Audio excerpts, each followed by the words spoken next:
Ya Almaniyadayam.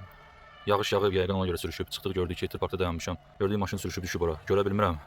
Amma 5 dəqiqənin içində polis, yanğın söndürən, fövqəladə hamısı yığışdı. Bayaq güclü yağış yağırdı. Yəqin ona görə sürüşüb düşüb. Allah köməkləri olsun. Yağışı paylaşıram sizinlə. Yayın bu vaxtı bayaq necə yağış yağdısa, indi də yağır düzdür. Amma indi az yağır. Normalda bura sakit yerdir. Təkdən tükdən maşın keçər. Üstünə bir də skor yığıldı bura. 3 dənə skordur, 2 dənə fövqəladə maşını, nə polis maşını o tərəfdədir, görünmür.